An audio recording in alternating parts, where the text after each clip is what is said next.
What the NBA was just 10 years ago is much different from what the NBA is now. There's a lot of reasons why, but one reason which stands out from the others is shooting.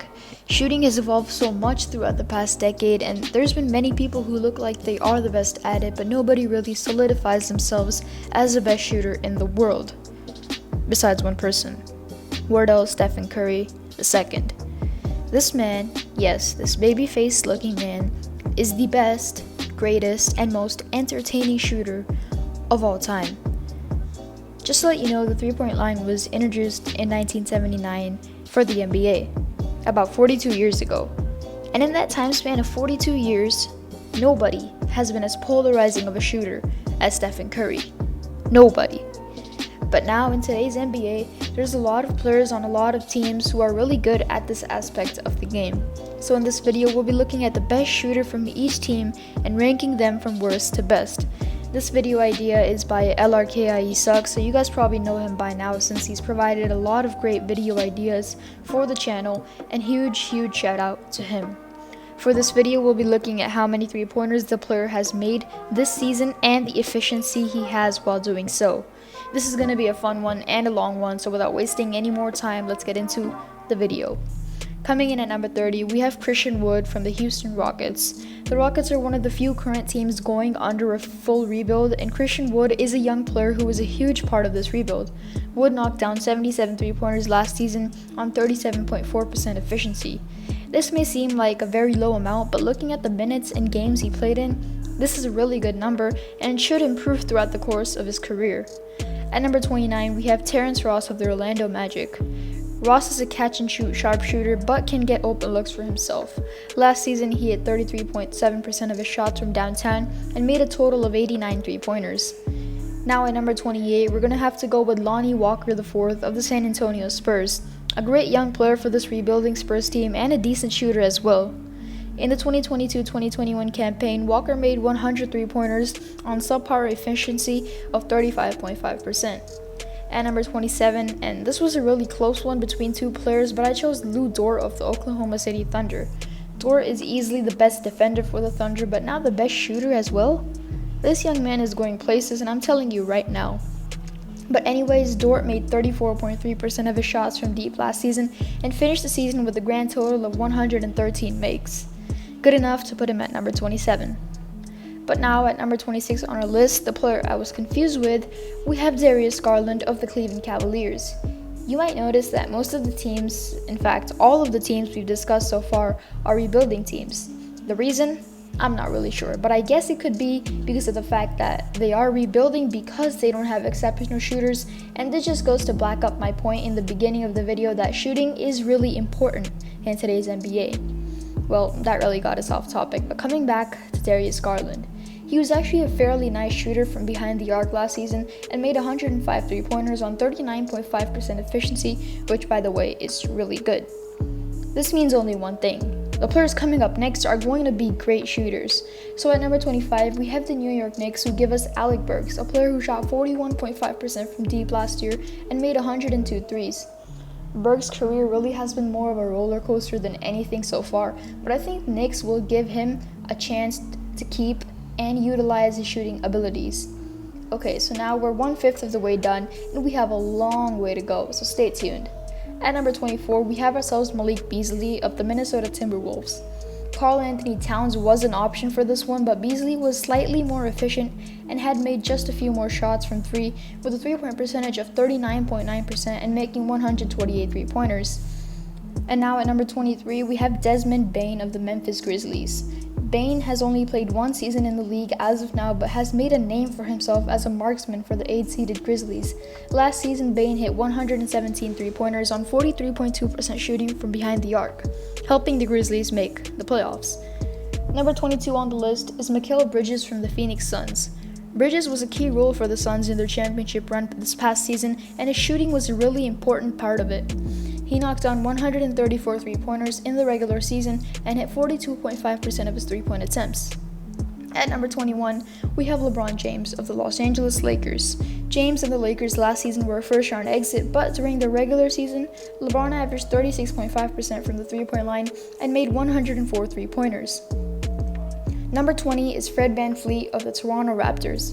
VanVleet's three-point shot was a crucial role in the Raptors' 2019 NBA championship, and since then he has maintained his shooting, knocking down 173 pointers on an average efficiency of 36.6%.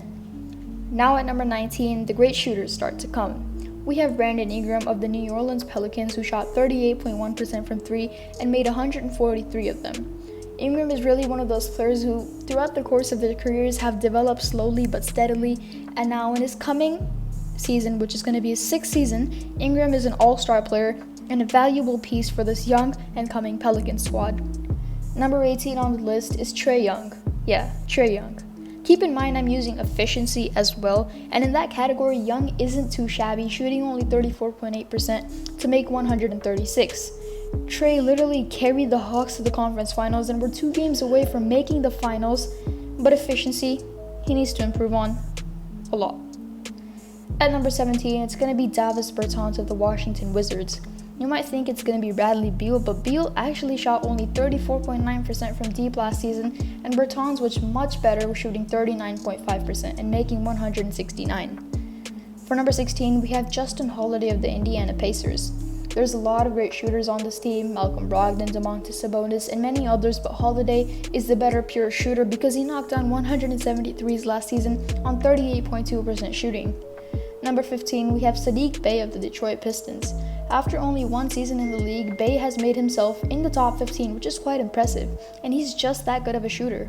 Last season, the Pistons sucked, and most likely will this season as well, but this man is looking like he will have a bright future with his 3rd most three-pointers in a season by a rookie, with 175 threes on 38% shooting. Closing in on the top 10 guys, number 14 on the list is Joe Ingles of the Utah Jazz. Ingles is going to be old next year, so that's why I expect him to take a small step back in terms of makes. Last season, though, he shot 45% from the arc and made a grand total of 183 pointers for the number 1 seeded Utah Jazz. At number 13, we have Jayson Tatum of the Boston Celtics.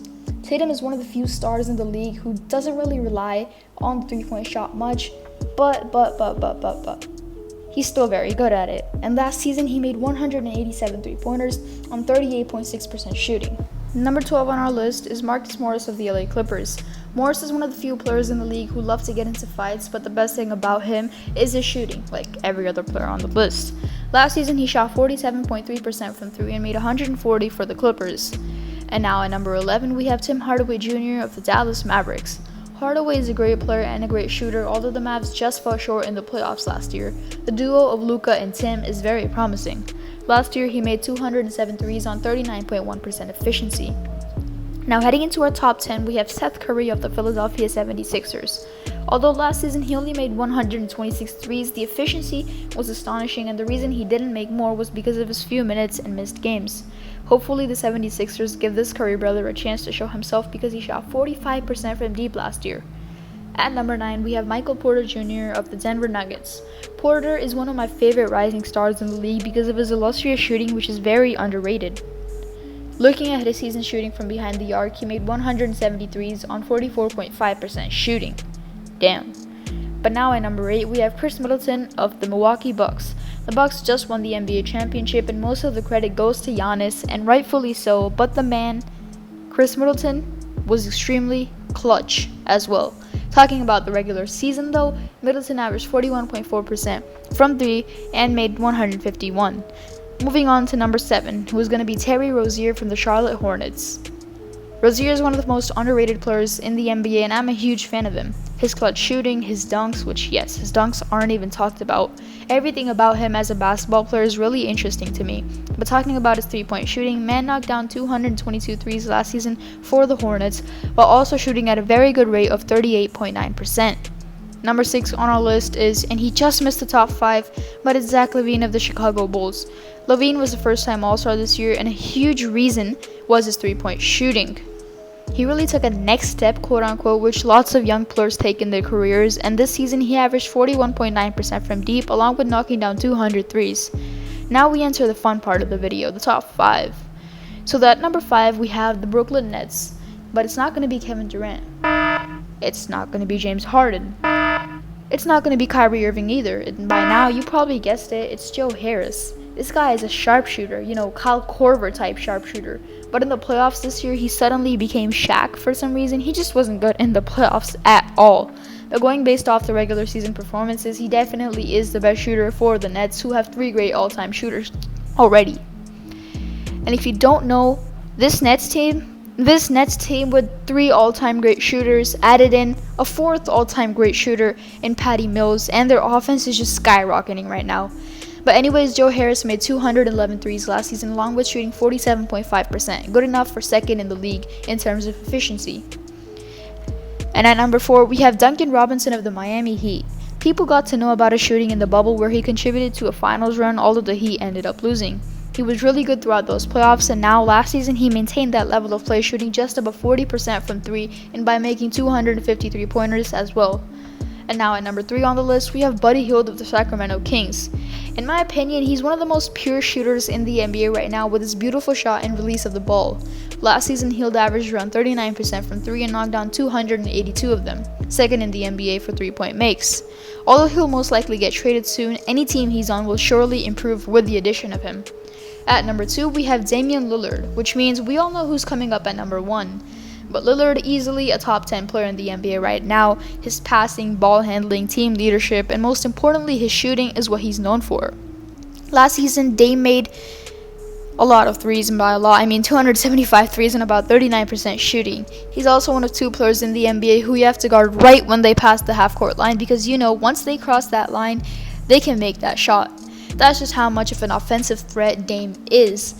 But the biggest offensive threat in the NBA, the best shooter in the NBA, the player we talked about in the intro, is Stephen Curry.